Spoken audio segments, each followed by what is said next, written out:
진정한 실패는 사업이 망하는 것이 아니라 성공했다고 착각하는 순간 가장 소중한 것을 잃어버리는 것입니다. 대한민국 거대 IT 기업의 CEO 김태성은 모두가 부러워하는 성공의 상징이었습니다. 7년 전 아내가 이혼을 요구했을 때 그는 회사 상장 문제로 골치 아팠던 터라 위자료 50억 원을 제시하며 상황을 서둘러 정리했습니다. 아내 이서연은 그 돈을 단호하게 거절했고 홀연히 그의 시야에서 사라졌습니다. 그는 그저 일이 순조롭게 해결되었다고 안도했을 뿐 자신의 삶이 얼마나 피상적이고 공허했는지 전혀 알지 못했습니다. 그리고 오늘 연말 사회 공헌 이벤트의 일환으로 거액을 기부하기 위해 찾은 한 나눔 식당 입구에서 그의 모든 성공과 자만심이 산산조각 났습니다.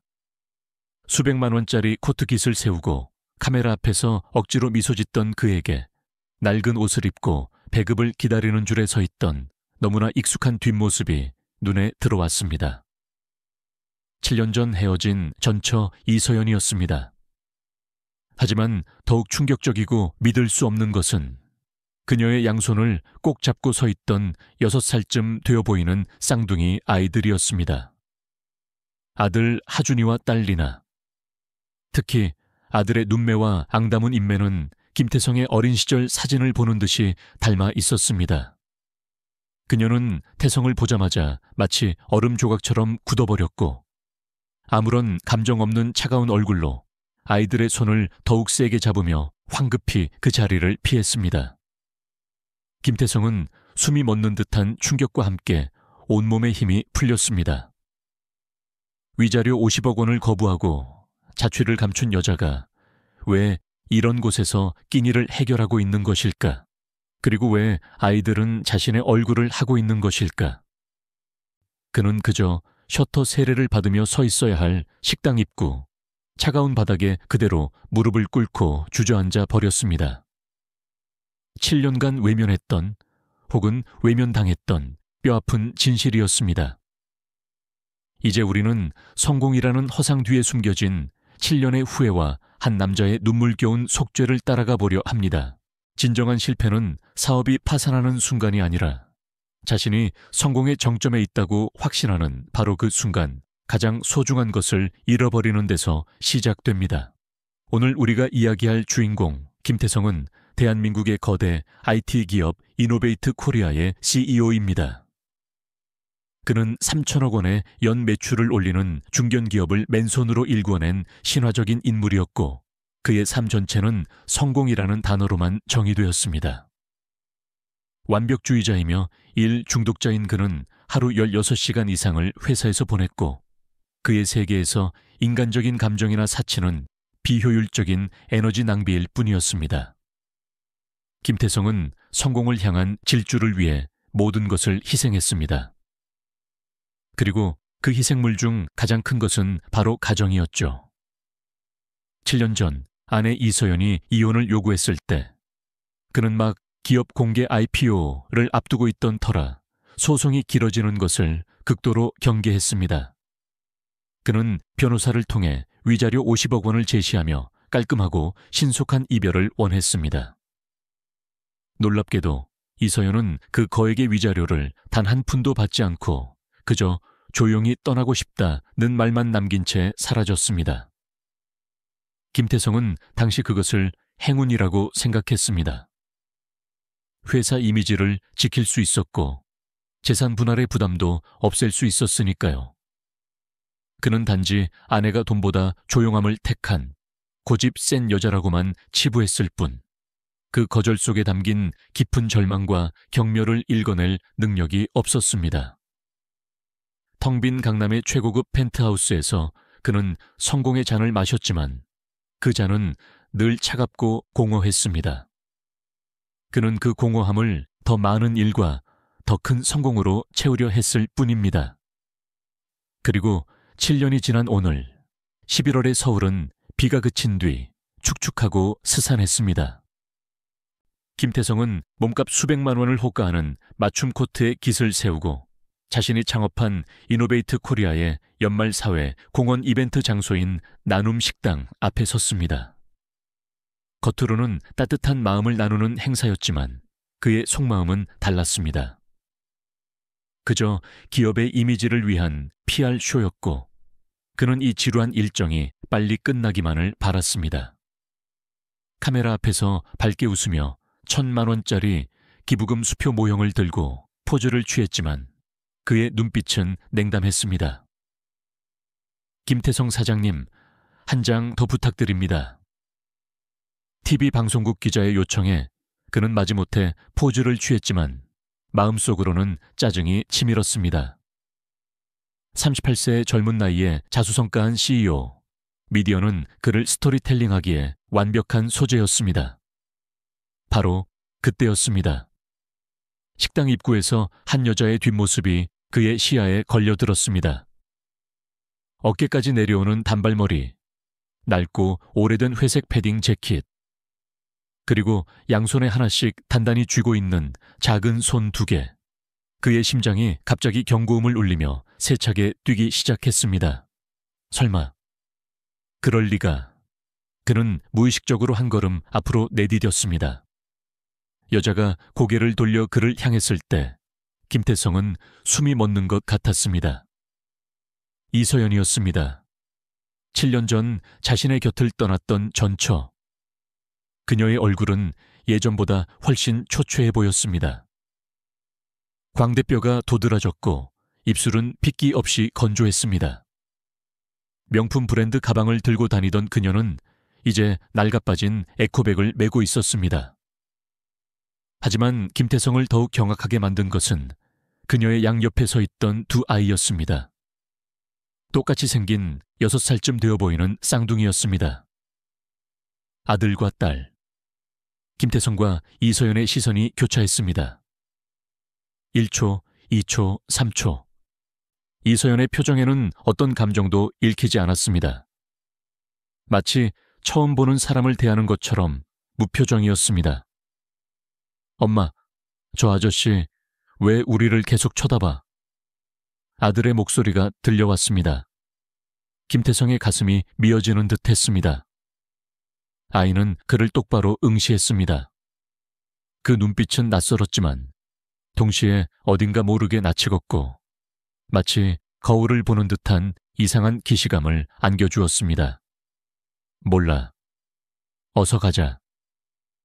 이서연의 대답은 짧고 차가웠습니다. 그녀는 아이들의 손을 더욱 세게 잡아주고 마치 도망치듯 황급히 식당을 떠나갔습니다. 김태성은 그 자리에 얼어붙은 듯 서 있었습니다.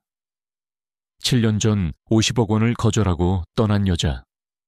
그녀는 도대체 무엇을 숨기고 있었던 것일까요? 그리고 방금 그 아이들은 누구란 말인가? 김태성은 손등으로 이마에 맺힌 식은땀을 닦아내며 읊조렸습니다. 설마 내 아이들인가? 그의 성공 신화는 그렇게 초라한 나눔 식당 앞에서 송두리째 흔들리기 시작했습니다. 그의 지갑 속에 있던 수십 장의 수표보다 낡은 패딩 점퍼 속에 숨겨진 2 아이의 존재가 그의 삶을 송두리째 뒤집어 놓을 것이라는 것을 그는 아직 알지 못했습니다. 이서연이 아이들의 손을 이끌고 나눔 식당을 황급히 빠져나간 뒤에도 김태성은 차가운 아스팔트 위에 못 박힌 듯이 서 있었습니다. 시간은 정지된 것 같았고 주변의 소란스러운 움직임도 그의 의식 속에서는 삭제되었습니다. 비서실장이 사장님 괜찮으십니까? 안색이 너무 안 좋으십니다. 라고 조심스럽게 물었을 때 비로소 그는 현실로 돌아왔습니다. 이매는 식은땀이 흥건했고 손등으로 닦아내자 손등 위로 심장의 떨림이 고스란히 느껴졌습니다. 그는 겨우 괜찮다. 잠깐 현기증이 났을 뿐이다 라고 답했지만 그의 머릿속은 오직 방금 목격한 충격적인 장면으로 가득 차 있었습니다. 전처가 왜 저곳에? 그리고 저 아이들은 누구지? 설마 하는 의문이 걷잡을 수 없이 그의 이성을 흔들었습니다.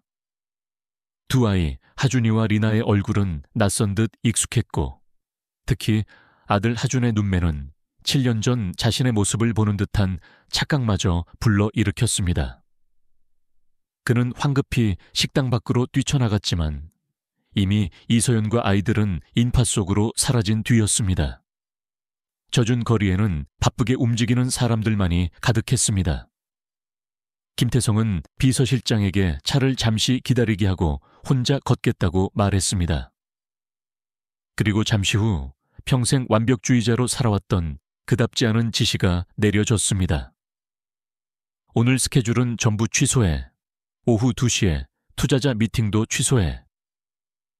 비서실장은 경악했습니다. 회사의 운명이 걸린 중요한 미팅을 취소하는 것은 창립 이래 처음 있는 일이었습니다. 그러나 김태성은 이미 회사와 주가, 그리고 투자자들의 시선보다 더 크고 중요한 문제에 직면해 있었습니다. 그는 주머니에서 스마트폰을 꺼냈습니다. 이서연의 연락처를 찾았지만 이미 7년 전 깔끔하게 지워버린 번호였습니다. 수십 년 동안 수천억 원의 계약을 성사시켰던 그의 손가락은 지금 지워버린 과거를 되찾기 위해 떨리고 있었습니다. 그는 이혼 당시를 떠올렸습니다. 위자료를 거부했던 이서연. 그 거절은 단순히 돈에 대한 초연함이 아니었을 수도 있다는 섬뜩한 깨달음이 그의 머리를 강타했습니다. 혹시 그때 임신 중이었던 것은 아닐까? 하지만 그는 곧바로 고개를 저었습니다. 말도 안 돼. 만약 그랬다면 이서연이 내게 이야기하지 않았을 리가 없어. 그리고 50억을 거절할 이유도 없지 않나. 그는 스스로를 안심시키려 했지만 이미 마음은 폭풍우 속에 있었습니다. 김태성은 다시 나눔 식당 안으로 들어섰습니다. 그리고 봉사활동을 하던 나이 지긋한 아주머니 박 여사를 조심스럽게 찾아갔습니다. 실례합니다. 혹시 방금 전에 쌍둥이 아이들과 함께 나간 젊은 여성분을 아십니까? 박 여사는 고개를 끄덕였습니다. 아, 서연 씨 말이지. 안 됐어. 정말 안 됐지. 혼자 아이 둘을 키우는 게 얼마나 힘들겠어. 1년 정도 됐을 거야. 매주 오지. 김태성의 심장은 다시 한번 쿵 하고 내려앉았습니다. 1년. 이서연이 1년 동안이나 이곳을 찾았다는 사실 자체가 충격이었습니다. 김태성은 더듬거리며 가장 핵심적인 질문을 던졌습니다. 그 아이들 아버지는 혹시 누군지 아시는지요? 박 여사는 깊은 한숨을 쉬었습니다. 글쎄, 한 번도 본 적은 없어. 듣자 하니 아주 돈 많은 남자였대. 그런데 애들 양육비도 한 푼 안 보내주고 심지어 아이들이 있다는 사실조차 모른다고 하더군. 요즘 세상에 그렇게 뻔뻔한 남자들이 많다지.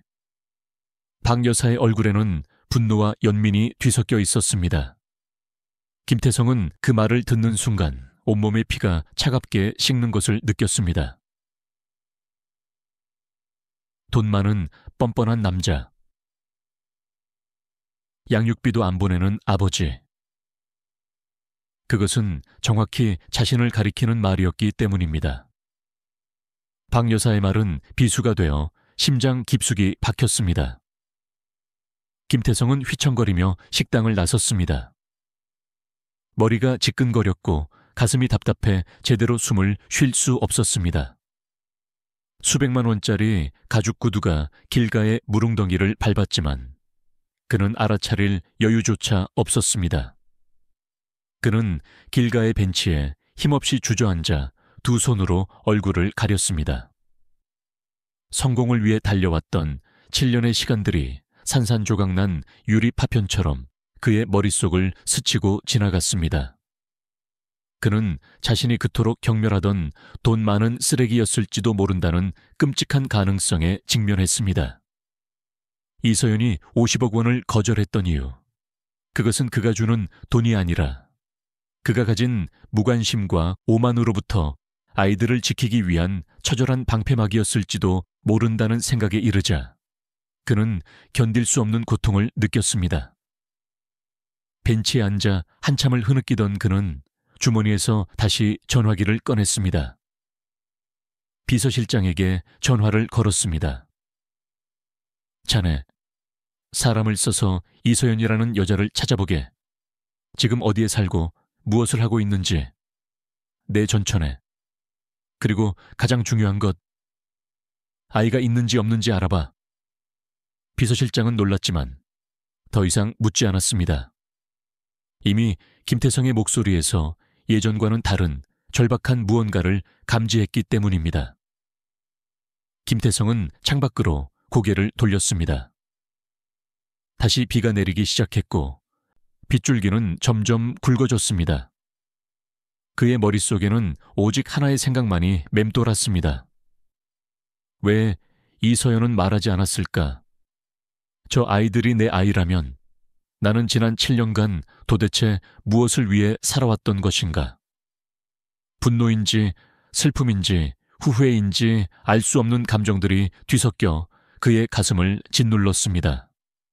이제 그의 삶은 거대한 IT 기업의 경영이 아니라 7년 전 스스로 버렸던 가족이라는 미로 속으로 깊숙이 빨려 들어가기 시작했습니다. 그는 이 진실을 확인하기 위해 자신의 모든 성공과 지위를 걸어야 한다는 것을 직감했습니다. 김태성은 회사로 돌아왔지만 업무에 집중할 수 없었습니다. 대신 그는 7년 전의 기억을 조각 맞추듯 끄집어냈습니다. 파편화된 기억 속에는 아내 서연이 병원에 함께 가자고 했던 어느 날이 있었습니다. 당신 오늘 나랑 같이 병원에 가주면 안 될까? 몸이 안 좋아서 검사 결과를 들으러 가야 해.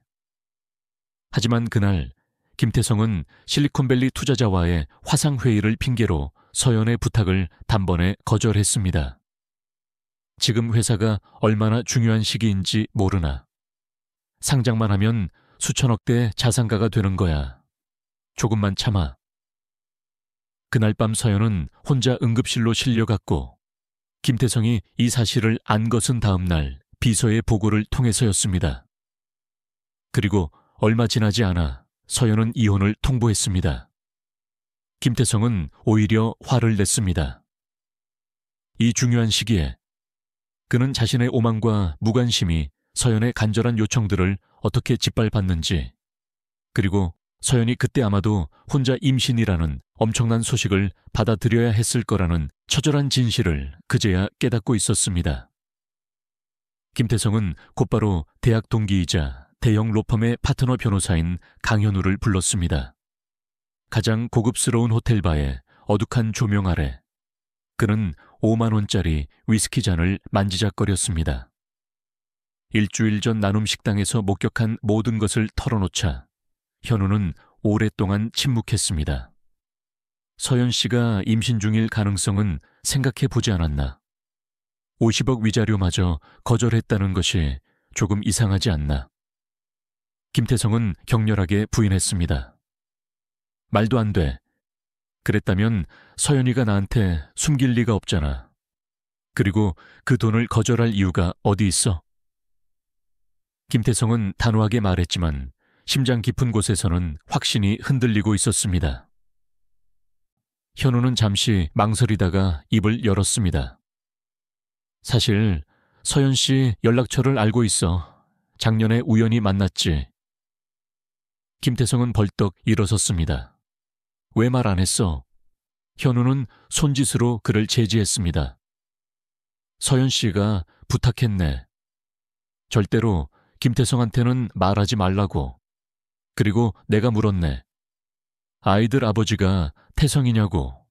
서연 씨는 딱 잘라 아니라고 했어. 단호하게 말이야. 낯선이의 입에서 나온 이 고백은 김태성을 산산조각 냈습니다. 서연이 부정했다. 그렇다면 아이들은 정말 자신의 아이가 아니란 말인가? 머릿속이 새하얗게 변하며 온몸의 힘이 빠져나갔습니다. 그날 밤 김태성은 현우에게 받은 서연의 번호로 수십 통의 전화를 걸었지만 서연은 단 한 번도 전화를 받지 않았습니다. 메시지를 보내도 읽지 않았습니다. 서연아, 나 태성이다. 부탁이니 전화 좀 받아줘. 할 말이 있어. 저 아이들 내 아이들이잖아. 왜 말 안 했어? 돈이 필요하면 얼마든지 줄게. 부탁이야. 김태성은 애원하는 메시지를 끊임없이 보냈지만 답장은 없었습니다. 다음 날 아침 그는 비서실장이 알아낸 서연의 주소로 향했습니다. 서울 외곽의 낡은 다세대 주택이 밀집한 동네. 그의 렉서스로 들어서기에는 너무나 좁은 골목길이었습니다.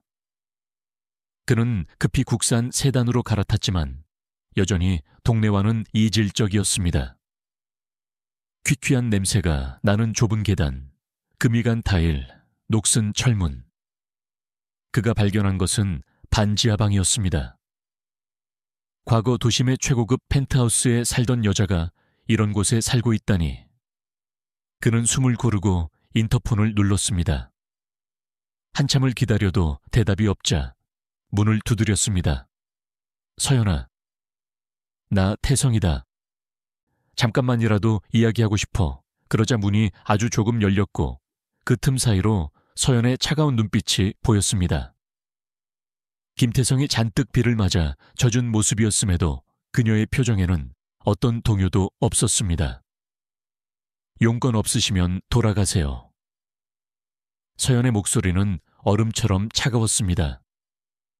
김태성은 문이 닫히지 않도록 손으로 막으며 애원했습니다. 서연아, 부탁이야.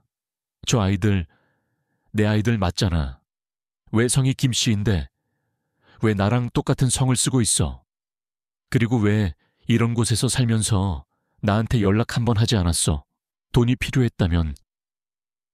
서연의 얼굴이 일순간 분노로 일그러졌습니다. 돈, 또 돈 이야기입니까? 세상의 모든 문제가 돈으로 해결된다고 생각하세요? 아닙니다. 성은 우연일 뿐이에요. 이제 그만 돌아가세요. 당신 회사 주가 떨어지겠어요. 쾅 하는 소리와 함께 문이 거칠게 닫혔습니다. 김태성은 닫힌 문 앞에서 한동안 멍하니 서 있었습니다. 안에서 작은 발소리가 들려왔습니다. 아이들이 분명히 그곳에 있었습니다. 서연아, 서연아, 제발 문 좀 열어줘. 그는 문을 두드렸지만 더 이상 아무런 대답도 들려오지 않았습니다. 그는 자신이 지금 서 있는 이 반지하방 문 앞에서 자신이 쌓아 올린 수천억 원의 성공이 얼마나 부질없고 하찮은지 깨닫고 있었습니다. 그는 자신이 그토록 혐오하던 돈만 아는 비인간적인 존재, 바로 그 자신이 되어 있었다는 참혹한 진실을 마주했습니다.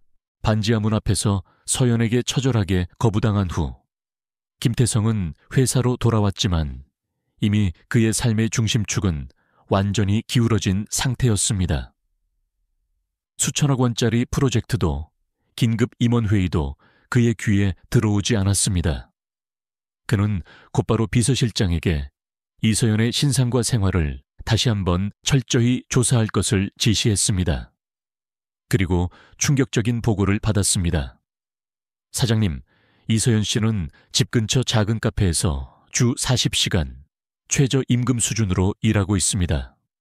그리고 이서연 씨의 모친 박숙자 씨가 대학병원 암센터에 입원 중이십니다. 말기암으로 투병 중이시며 치료비 부담이 상당한 것으로 보입니다. 돈 때문에 50억 원을 거절했던 그녀가 정작 어머니의 생명이 걸린 치료비를 마련하지 못해 최저임금으로 일하고 있었다니.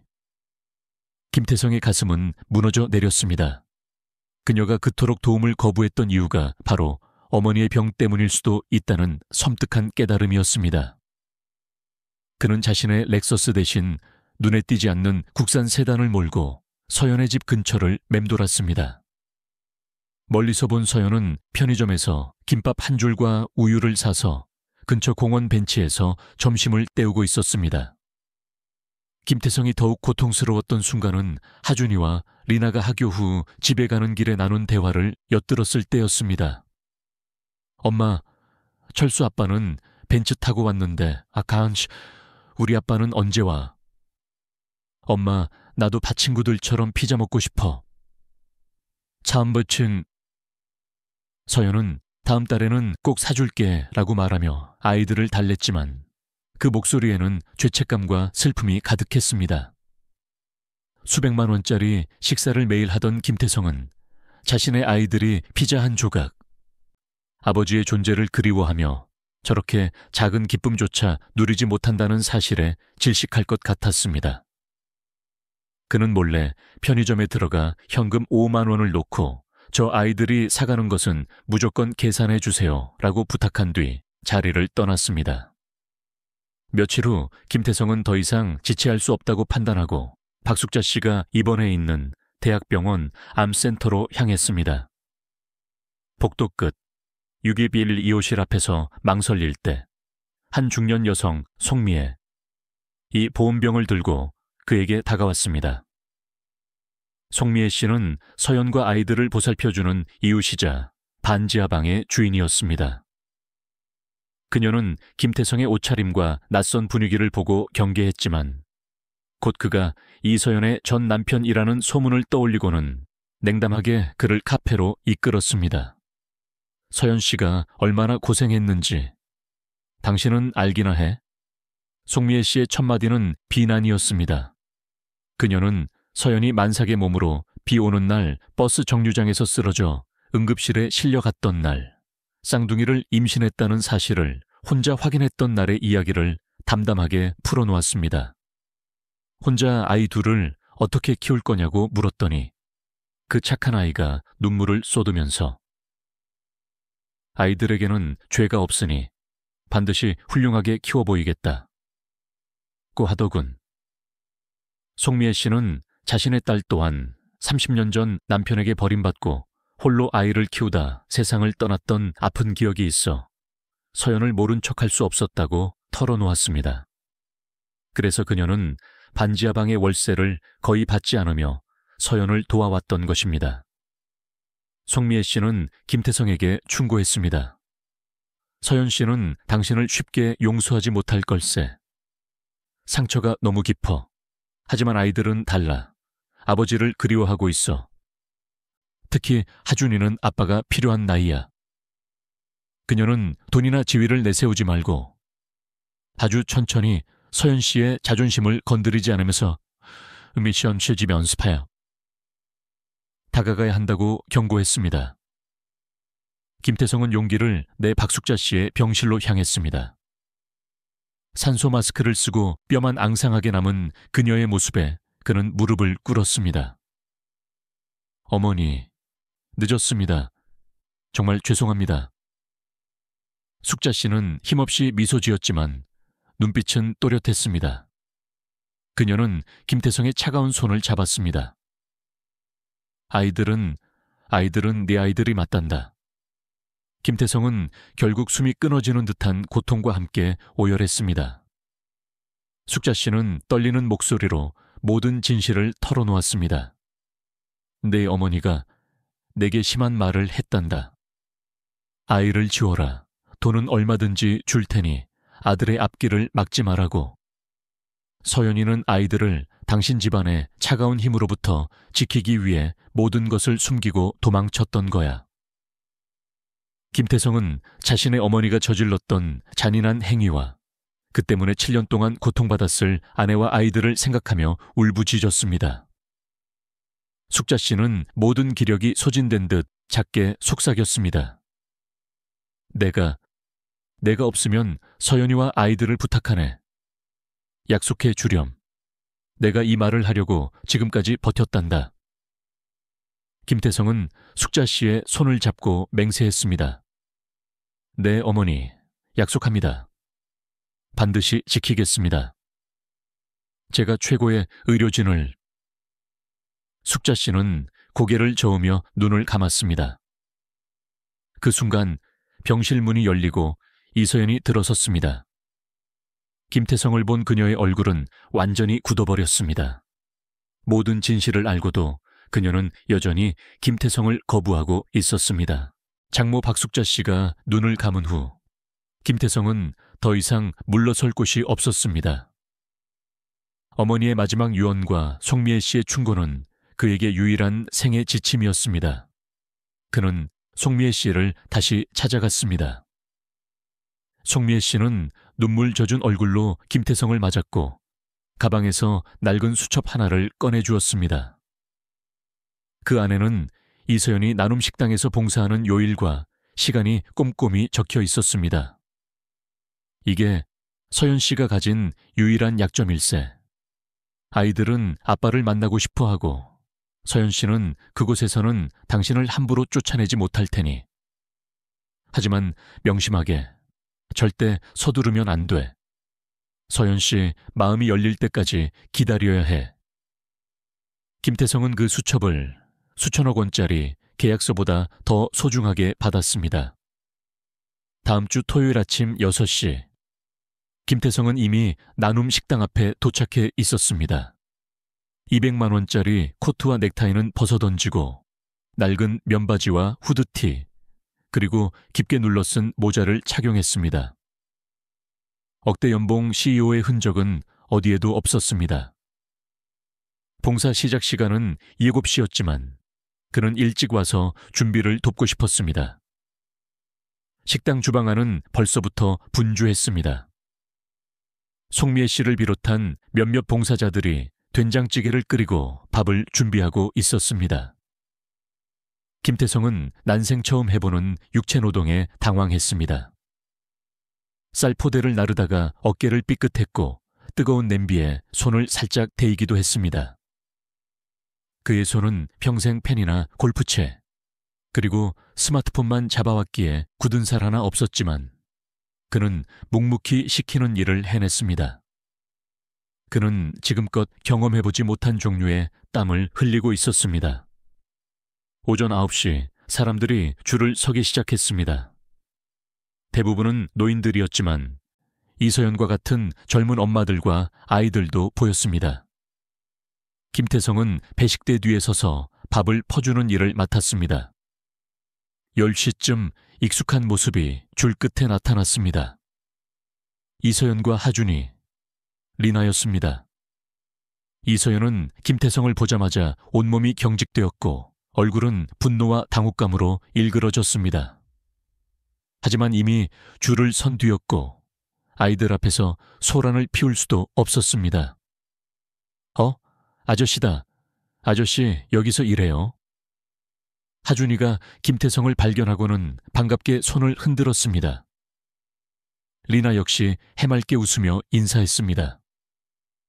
이서연은 아이들을 제지했지만 표정은 복잡했습니다. 드디어 서연의 차례가 되었습니다.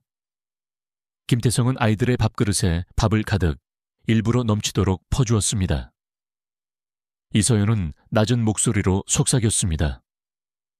왜 여기에 있는 겁니까? 돌아가세요. 김태성은 담담하게 대답했습니다. 나도 이곳에서 무언가 도움이 되고 싶어서 왔습니다. 이서연은 더 이상 아무 말도 하지 못하고 반찬 코너로 걸어갔습니다. 하지만 김태성은 보았습니다. 그녀의 눈가가 붉게 물들어 있는 것을, 그녀의 단호한 거절이 아닌 흔들리는 동요를 처음으로 보았습니다. 점심 배식이 끝나고 정리를 하던 중 하준이가 김태성에게 다가왔습니다. 아저씨, 이제 매주 토요일에 여기서 만날 수 있는 거예요. 하준이의 순수한 기쁨에 김태성은 가슴이 뭉클했습니다. 리나도 옆에 와서 물었습니다. 아저씨, 아침 일찍부터 일하는 거 힘들지 않아요? 김태성은 진심으로 대답했습니다. 아니, 전혀 힘들지 않아. 너희들을 만날 수 있으니까 오히려 기뻐. 그때 이서연이 아이들을 불렀습니다. 아이들은 아쉬운 듯 엄마에게 돌아갔고 이서연은 김태성 쪽을 잠시 쳐다보았지만 여전히 차가운 표정으로 자리를 떠났습니다. 그 다음 주, 그리고 또 그 다음 주에도 김태성은 어김없이 나눔 식당에 나타났습니다. 이서연은 여전히 냉담했지만 노골적인 적대감은 보이지 않았습니다. 아이들은 김태성을 볼 때마다 신이 났고 덕분에 김태성은 일주일 중 토요일을 가장 기다리게 되었습니다. 어느 토요일 비가 억수같이 쏟아졌습니다. 식당에 온 사람도 적었고 이서연과 아이들도 우산이 없었는지 흠뻑 젖은 채 도착했습니다. 김태성은 곧바로 따뜻한 수건을 가져다 주었습니다. 이서연은 거절하려 했지만 아이들이 기침하는 것을 보고는 결국 받아들였습니다. 고맙습니다. 이서연이 처음으로 그에게 고맙다는 말을 건넸습니다. 작은 진전이었지만 김태성에게는 수천억 원짜리 계약보다 더 큰 의미였습니다. 그날 저녁 김태성은 식당 근처 편의점에서 새 우산 3개를 샀습니다. 그리고 아무런 쪽지도 남기지 않고 익명으로 이서연의 반지하방 문 앞에 우산만 세워두었습니다. 다음 날 김태성이 공원에서 아이들을 만났을 때 하준이는 자랑스럽게 이야기했습니다. 아저씨, 어제 누가 우리 집 문 앞에 새 우산을 두고 갔어요. 우리 엄마가 선물이래요. 김태성은 모르는 척 놀라는 표정을 지었지만 리나는 의미심장한 눈빛으로 김태성을 빤히 쳐다보았습니다. 영리한 아이는 이미 눈치챘을 것입니다. 김태성은 이제 돈이 아닌 시간과 진심이라는 가장 강력한 무기로 서연의 굳게 닫힌 마음의 문을 아주 천천히 두드리기 시작하고 있었습니다. 그의 속죄는 이제 막 시작되었을 뿐이었습니다. 장모 박숙자 씨가 조용히 영면한 후 김태성은 이서연의 곁을 그림자처럼 지켰습니다. 그는 상주 역할은 아니었지만 사실상의 상주로서 문상객들을 맡고 장례 절차 전반을 조용하고 완벽하게 처리했습니다. 이서연은 이를 막지 않았고 그의 실질적인 도움을 묵묵히 받아들였습니다. 하준이와 리나는 아직 어려 무슨 일이 벌어졌는지 정확히 알지 못했지만 엄마가 우는 것을 보고 함께 울었고 리나는 엄마, 할머니는 하늘나라에 간 거야 라고 울먹이며 물었습니다. 김태성은 아이들을 말없이 보듬어 주었고 비록 피가 섞이지 않은 관계였지만 진심으로 고인을 애도했습니다. 장례를 치르는 3일 동안 김태성은 돈으로 할 수 있는 모든 것을 하되 이서연의 자존심을 건드리는 행동은 일절 하지 않았습니다. 오직 진심과 헌신만이 그들의 굳은 벽을 허물 수 있다는 것을 깨달았기 때문입니다. 3일장이 끝난 후 장례식장이 고요해졌을 때 이서연이 김태성에게 다가왔습니다. 몹시 지쳐 보였지만 눈빛은 이전보다 훨씬 부드러워져 있었습니다. 고맙습니다.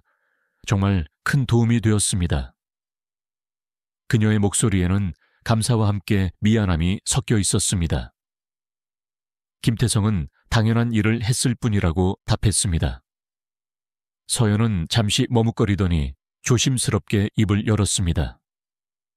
다음 주에 아이들과 함께 식사라도 하지 않겠어요? 아이들이 아저씨를 보면 분명 좋아할 테니까요. 김태성은 순간 귀를 의심했습니다. 7년 만에 그리고 모든 진실을 확인한 후 이서연이 먼저 그를 가족의 식탁으로 초대한 것이었습니다. 그는 떨리는 목소리로 정말 그래도 되겠느냐고 되물었고 서연은 작게 고개를 끄덕였습니다. 이제 천천히 시작해보죠. 일주일 후 토요일 오후 3시 가족 식당은 가족 단위 손님들로 북적였습니다. 김태성은 구석 테이블에 앉아 초조하게 시계를 확인했습니다. 약속 시간이 되자 이서연과 아이들이 들어섰습니다. 하준이와 리나는 단정하지만 약간 낡은 옷을 입고 있었고 엄마의 상실감 때문인지 얼굴이 다소 수척해 보였습니다. 김태성은 벌떡 일어나 손을 흔들었습니다.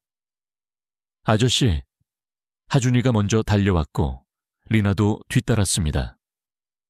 김태성은 메뉴판을 건네며 자, 너희들이 먹고 싶은 거 마음껏 골라봐 라고 말했습니다. 아이들은 눈을 반짝이며 메뉴판을 펼쳤습니다. 와, 스파게티다. 피자도 있어요. 하지만 이서연은 아이들을 제지했습니다. 비싼 건 안 돼. 간단한 걸로 해. 그녀의 뿌리 깊은 검소함과 자존심이 드러나는 순간이었습니다. 김태성은 단호하게 말했습니다.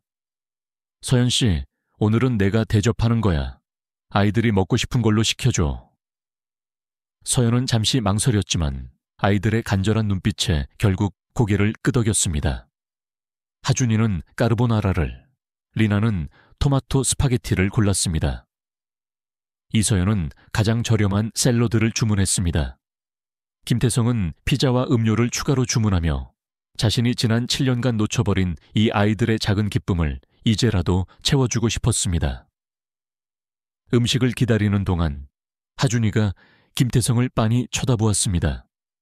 무언가 말하고 싶어 하는 표정이었습니다. 김태성이 하준아, 왜 그렇게 아저씨를 쳐다봐? 라고 묻자 리나가 거들었습니다. 오빠가 아저씨한테 물어보고 싶은 게 있대. 긴장감이 테이블에 감돌았고 이서연의 얼굴은 다시 창백해졌습니다. 하준이는 용기를 내어 입을 열었습니다. 아저씨가 혹시 저희 아빠예요? 순간 세상의 모든 소리가 멈췄습니다. 이서연은 고개를 숙인 채 입술을 깨물었고 눈물이 떨어지는 것을 막으려 애썼습니다. 리나가 덧붙였습니다. 아저씨, 오빠랑 똑같이 생겼어요. 눈이랑 코가 똑같아요. 김태성은 이서연을 보았습니다. 그녀는 지금이라도 아니다 라고 부정하려 하고 있었습니다. 하지만 김태성은 더 이상 도망칠 수 없었습니다. 그는 장모님과의 약속, 그리고 7년간 져야 했던 도덕적 부채를 생각했습니다. 그는 아이들을 똑바로 바라보며 입을 열었습니다. 그래, 아저씨가 너희들의 아빠다. 이서연은 놀란 눈으로 김태성을 바라보았지만 김태성은 아이들에게서 눈을 떼지 않았습니다. 미안하다. 정말 미안해. 이제야 너희들을 만나러 올 수 있었어. 하준이의 눈에서 눈물이 터져 나왔고 리나도 울기 시작했습니다. 정말요? 진짜 우리 아빠예요. 왜 이제야 왔어요? 저희 계속 기다렸는데. 리나의 애끓는 질문에 김태성은 가슴이 찢어지는 듯 했습니다. 그는 하준이를 끌어안았습니다. 작은 몸이 떨리고 있었습니다. 리나도 다가와 김태성을 끌어안았습니다. 미안해, 아빠가 나쁜 사람이야. 너희들의 존재를 모르고 엄마를 혼자 힘들게 했어. 이서연은 조용히 눈물을 흘리며 아이들을 불렀습니다. 얘들아, 자리에 앉아. 음식이 나왔어. 음식이 나왔지만 아무도 제대로 먹지 못했습니다. 감정이 너무나 격해져 있었기 때문입니다. 하준이는 묻습니다. 아빠, 이제 우리랑 같이 사는 거예요. 김태성은 이서연을 바라보았습니다. 서연은 작게 고개를 저었습니다. 그건 아직 안 돼. 하지만 이제부터 자주 만날 수 있을 거야. 아이들은 실망했지만 아버지를 찾았다는 기쁨이 더 컸습니다. 하준이가 제안했습니다. 아빠, 우리 집 와볼래요? 작지만 깨끗해요. 김태성은 서연의 눈치를 살폈고 서연은 긴 한숨 끝에 고개를 끄덕였습니다. 그는 이제 회사가 아닌 아이들의 작은 집으로 자신의 인생에서 가장 중요한 결정적 고백을 한 뒤 새로운 발걸음을 내딛고 있었습니다. 김태성은 하준이와 리나의 손에 이끌려 서연의 집으로 향했습니다. 반지하 방으로 내려가는 좁은 계단, 금이 간 타일, 녹슨 철문. 자신이 쌓아 올린 수천억 원의 성공이 이 초라하고 습한 공간 앞에서 얼마나 무력한지 깨달으며 김태성은 숨막히는 고통을 느꼈습니다. 하지만 문을 열고 들어선 내부는 놀랍도록 깨끗했습니다. 좁지만 정돈된 가구, 아이들이 그린 그림이 가득 붙어 있는 벽, 그리고 이서연의 손길이 닿은 따뜻한 공기가 감돌았습니다. 아빠, 여기가 우리 방이에요. 리나랑 같이 쓰는 방. 하준이가 자랑스럽게 2층 침대가 놓인 작은 방을 보여주었습니다. 방 안에는 상장들이 빼곡히 붙어 있었고 리나는 스케치북을 꺼내 그림들을 보여주었습니다. 이건 엄마 그린 거. 이건 할머니. 리나는 마지막 한 장을 넘기려다 멈칫했습니다. 거기에는 얼굴 없는 아빠, 제가 뒷모습으로 그려져 있었습니다. 리나는 그 그림을 보며 슬픈 눈으로 중얼거렸습니다. 아빠 얼굴을 몰라서 못 그렸어요. 김태성은 울음을 참으며 리나의 손에 연필을 쥐어 주었습니다. 리나는 그의 얼굴을 보며 서툴지만 정성스럽게 그림을 그리기 시작했습니다. 그의 얼굴이 드디어 그림 속에 채워지는 순간이었습니다. 이서연은 부엌에서 차를 준비하고 있었습니다. 김태성이 다가가자 그녀는 조심스럽게 물었습니다. 왜 아이들에게 그렇게 말씀하셨어요? 제가 직접 말하려고 했는데. 김태성은 서연의 어깨에 손을 올리려다 멈추었습니다. 미안하다. 하지만 아이들이 물어보는데 거짓말할 수 없었어. 서연은 깊은 한숨을 쉬었습니다. 앞으로 어떻게 하실 생각입니까? 김태성은 단호했지만 조심스러운 목소리로 대답했습니다.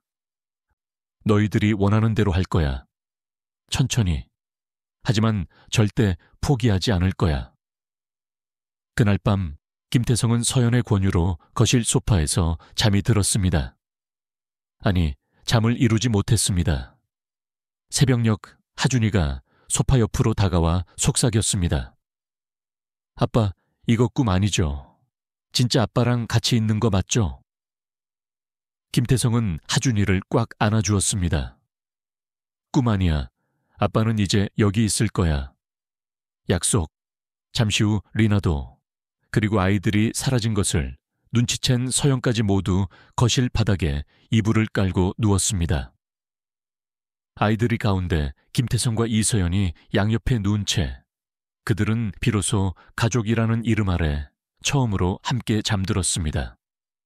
하지만 김태성은 알고 있었습니다.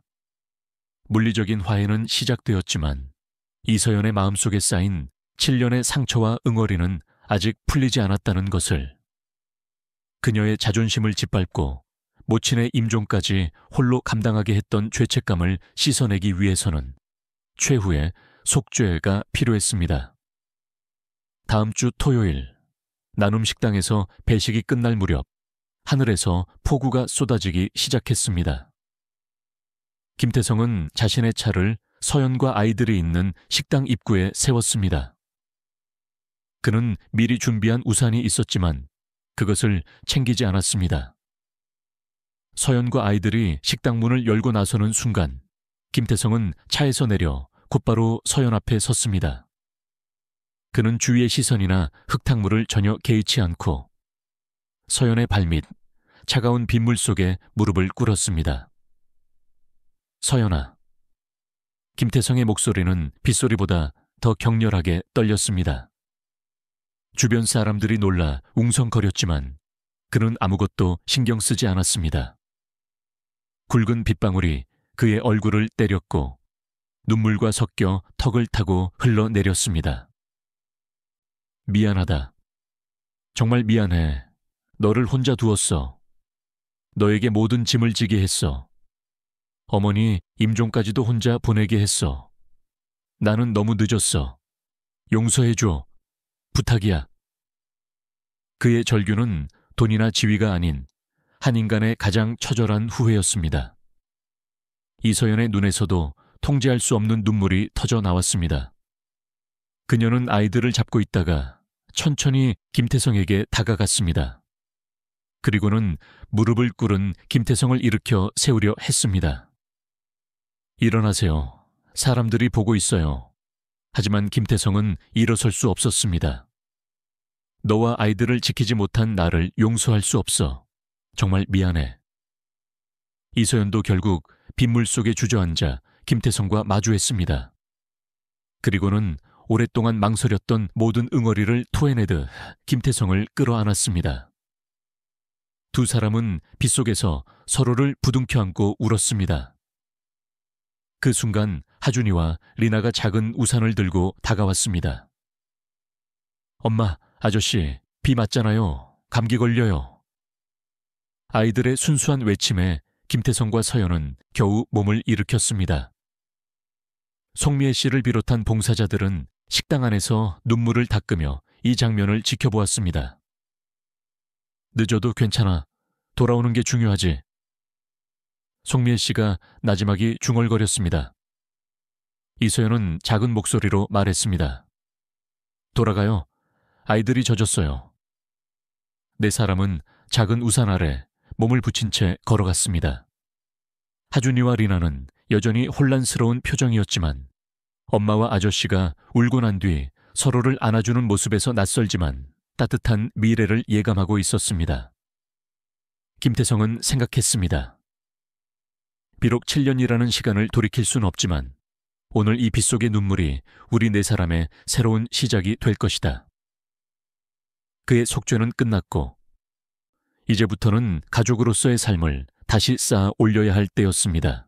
빗속의 포옹 이후 김태성과 이서연은 조심스럽게 새로운 균형을 찾아가기 시작했습니다. 그들의 관계는 법적인 부부가 아닌 하준이와 리나라는 두 아이를 공동으로 책임지는 부모의 역할로 재정립되었습니다. 김태성은 매주 주말 아이들과 시간을 보냈고 평일에도 학교 시간에 맞춰 공원에 나가 아이들과 함께 축구를 하거나 숙제를 도왔습니다. 그의 접근 방식은 철저히 돈이 아닌 시간에 집중되었습니다. 고급 장난감 대신 함께 만든 종이 비행기를 날렸고 비싼 레스토랑 대신 서연이 차려준 소박한 집밥을 먹었습니다. 이서연은 김태성의 끈기 있는 진심에 조금씩 마음을 열기 시작했습니다. 그녀는 더 이상 그를 피하지 않았고 아이들 앞에서 그를 아빠라고 부르는 것을 묵인했습니다. 여전히 완벽하게 신뢰하는 것은 아니었지만 그녀는 김태성이 진정으로 변하고 있다는 것을 느끼고 있었습니다. 그는 더 이상 시계나 주식 차트가 아닌 아이들의 표정과 필요에 집중했습니다. 그리고 마침내 쌍둥이의 7번째 생일이 다가왔습니다. 7년이라는 긴 단절의 시간을 마무리 짓는 의미 있는 날이었습니다. 김태성은 아이들의 생일 파티를 서연의 반지하 집에서 열자고 제안했습니다. 그리고 가장 중요한 것은 그가 직접 케이크를 만들기로 했습니다. 제과점에서 비싼 케이크를 사는 것이 훨씬 쉬웠지만 그는 서툰 자신의 손으로 직접 만든 케이크가 아이들에게 더 큰 의미가 될 것이라 믿었습니다. 새벽부터 일어나 생크림을 바르는 그의 손길은 어설펐고 모양은 엉망이었지만 그 케이크에는 세상 어떤 명품 케이크보다 진한 사랑이라는 재료가 가득했습니다. 아빠, 뭐 해요? 잠에서 깬 리나가 부엌으로 와서 부스스한 머리로 물었습니다. 김태성은 리나를 안아 올렸습니다. 쉿, 비밀이야. 공주님 생일 케이크 만드는 중이지. 리나의 눈이 반짝였고 곧이어 일어난 하준이도 엉성한 케이크를 보고 환호했습니다. 우와, 아빠가 만든 거예요? 대박. 서연은 부엌으로 나와 김태성의 엉망진창 케이크를 보고는 피식 웃었습니다. 모양은 그렇지만 마음은 정말 고맙네요. 그들의 관계는 아직 부부는 아니었지만 두 아이를 위한 팀으로는 완벽하게 기능하고 있었습니다. 손님들이 도착하기 시작했습니다. 송미애 씨가 먼저 와서 아이들에게 용돈과 축하 케이크를 건넸습니다. 그리고 잠시 후 김태성의 부모님인 김민철 회장과 최명숙 여사도 도착했습니다. 명숙 여사는 여전히 서연의 반지하 집을 불편해했고 아이들을 안아줄 때도 다소 어색해했지만 노력하는 모습이 역력했습니다. 김민철 회장은 곧바로 하준이와 축구 이야기로 신이 났습니다. 하준아, 축구 좋아하니? 우리 할아버지가 축구 학원에 보내줄까? 하준이는 눈을 빛냈지만 서연의 눈치를 살폈습니다. 김태성은 아버지에게 아직은 때가 아닙니다. 천천히 하죠. 라고 말하며 서연의 자존심을 지켜주었습니다. 가장 중요한 순간은 명숙 여사가 서연에게 다가갔을 때였습니다. 과거의 오만함과 냉정함은 사라지고 오직 세월의 흔적과 후회가 남은 얼굴이었습니다. 서연아, 그때 일은 정말 미안하다. 김태성의 어머니가 서연에게 사과하는 순간 서연은 놀라지 않을 수 없었습니다. 서연은 고개를 숙이며 대답했습니다. 지나간 일입니다, 어머님. 이제 아이들의 행복만 생각해요. 어색했던 분위기는 아이들의 밝은 웃음소리로 이내 누그러졌습니다. 파티가 무르익을 무렵 아이들이 소원을 빌고 촛불을 껐습니다. 리나는 김태성의 귀에 속삭였습니다. 저는요, 우리 넷이 계속 같이 살게 해달라고 빌었어요. 리나의 순수한 소원은 김태성과 서연의 마음을 울렸습니다. 손님들이 돌아가고 집이 조용해지자 김태성과 서연은 설거지를 했습니다. 서연이 작은 목소리로 입을 열었습니다. 고맙습니다. 아이들이 정말 행복해 보여요. 그리고 잠시 머뭇거리더니 가장 중요한 질문을 던졌습니다. 태성 씨, 우리 다시 시작할 수 있을까요? 김태성은 놀랐지만 그의 대답은 이미 정해져 있었습니다. 난 언제든 준비되어 있어. 하지만 당신이 괜찮아질 때까지, 무서워하지 않을 때까지 기다릴 거야. 서연은 고개를 끄덕이며 작게 미소 지었습니다. 조금만 더 시간을 주세요. 아직도 무서워요. 그날 밤 아이들은 아빠와 함께 자고 싶다며 김태성을 거실 바닥으로 끌고 갔습니다. 이서연은 이불을 가져와 아이들 옆에 나란히 누웠습니다. 아이들이 가운데 김태성과 이서연이 양옆에 누운 채 그들은 진정한 가족의 모습으로 잠이 들었습니다. 엄마, 아빠, 사랑해요. 잠결에 하준이와 리나가 중얼거렸고 김태성과 이서연은 동시에 대답했습니다. 우리도 사랑해. 김태성은 잠든 서연의 얼굴을 바라보며 생각했습니다. 그가 가진 수천억 원의 자산과 이 작은 반지하방의 따뜻함은 비교조차 할 수 없었습니다. 그는 늦었지만 가장 중요한 것을 되찾았고 그가 추구했던 성공의 진정한 의미를 깨달았습니다. 이제 후회는 끝났고 그들의 새로운 이야기가 막 시작된 참이었습니다. 자, 이제 김태성과 이서연, 그리고 하준이와 리나, 네 사람의 이야기가 새로운 시작을 알리며 마무리되었습니다. 오늘 우리는 한 남자가 수천억 원의 성공을 성취하는 동안 그 성공의 뒤편에서 얼마나 처참한 실패를 경험했는지, 그리고 그 실패를 되돌리기 위해 얼마나 고통스러운 속죄의 길을 걸었는지 목격했습니다. 우리가 김태성의 이야기에서 얻어야 할 가장 중요한 교훈은 바로 성공과 가치의 치명적인 괴리 파티입니다. 김태성의 삶은 완벽한 역설이었습니다. 그는 수치화되는 모든 것, 매출, 주가, 자산에서 승리했지만 수치화되지 않는 모든 것, 사랑, 신뢰, 존재의 가치에서는 처절하게 패배했습니다. 그의 가장 큰 죄는 외도나 폭력이 아니었습니다. 바로 정서적 방치와 무관심이었습니다. 김태성은 성공에 눈이 멀어 아내가 같이 병원에 가달라고 했던 작은 요청을 묵살했습니다. 그의 머릿속은 오직 실리콘밸리 투자와 기업 공개뿐이었습니다. 그는 그때 아내가 홀로 임신 사실을 확인하고 심지어 모친의 잔인한 위협까지 감당해야 했다는 것을 7년이 지나서야 알았습니다. 그의 7년은 재정적으로는 황금기였을지 모르지만 인간적으로는 가장 추악하고 가난한 시기였습니다. 그가 겪었던 고통은 반지하의 곰팡이 냄새가 아닌 바로 자신의 내면에서 풍겨나오는 도덕적 부패의 냄새였던 것입니다. 김태성이 50억 원의 위자료를 제시했을 때 이서연은 그것을 거절함으로써 돈으로 살 수 없는 인간의 존엄성을 지켜냈습니다. 그녀가 원했던 것은 재산 분할이 아니라 남편의 작은 관심과 아이를 함께 지키고자 하는 의지였습니다. 김태성이 그 돈을 행운이라고 치부했을 때 이미 이서연에게는 그 결혼 생활 자체가 수치스러운 빚이었습니다. 서연의 거절은 단순한 자존심이 아니라 아이를 부유하지만 영혼이 없는 환경으로부터 지키기 위한 어머니의 가장 용감한 방패막이었던 것입니다. 이서연은 돈을 받지 않음으로써 자신의 존엄을 지켰고 김태성에게는 7년의 빚을 짊어지게 했습니다.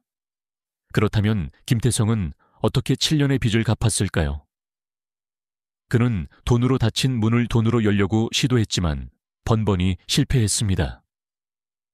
송미애 씨의 충고처럼 그의 속죄는 느린 화해의 전략을 따랐습니다. 일나 자존심의 포기, 수천억 CEO의 자리를 버리고 빗속에서 무릎을 꿇은 행위. 이는 서연의 상처 깊이를 인정하는 유일한 길이었습니다. 이 시간의 투자. 매주 토요일 나눔 식당에서 봉사하며 물리적인 노동과 시간을 공유했습니다. 이는 그가 잃어버렸던 함께 있음의 가치를 회복하는 길이었습니다.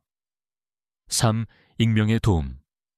우산을 두고 가거나 병원비를 익명으로 처리하며 서연의 자존심을 건드리지 않고 실질적인 도움을 주었습니다.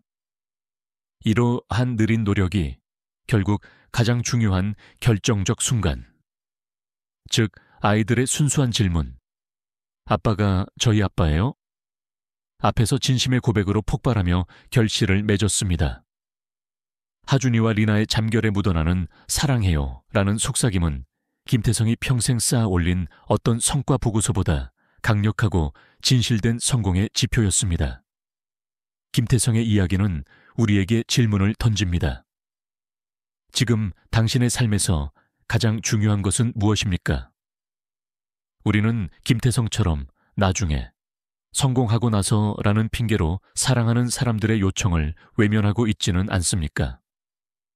인생의 황홀리에 후회할 때 결국 우리 곁에 남는 것은 통장 잔고가 아니라 우리가 사랑했고 우리를 사랑해 주었던 사람들의 미소뿐입니다. 아직 늦지 않았습니다. 어쩌면 지금 당신 주변에도 당신의 관심과 시간이 필요하지만 자존심 때문에 아무 말도 하지 못하고 있는 이서연이 있을지도 모릅니다. 가족에게, 친구에게, 사랑하는 사람에게 오늘 당장 용서를 구하거나 혹은 용서해야 할 일이 있다면 미루지 마십시오. 내일이 있을 것이라고 가정하지 말고 오늘 진심을 표현하십시오. 김태성처럼 가장 비싼 코트를 벗어던지고 빗속에서 무릎을 꿇을 용기만 있다면 당신에게도 두 번째 기회는 반드시 찾아옵니다. 왜냐하면 진심은 결국 통하기 때문입니다. 여러분은 오늘 이 영상을 보고 누구에게 연락하고 싶으십니까? 당신의 후회와 화해의 이야기를 댓글로 나눠주세요. 이 이야기가 마음에 와닿았다면 좋아요와 채널 구독을 부탁드립니다. 다음에도 가슴 깊이 파고드는 인생의 진실을 가지고 돌아오겠습니다. 감사합니다.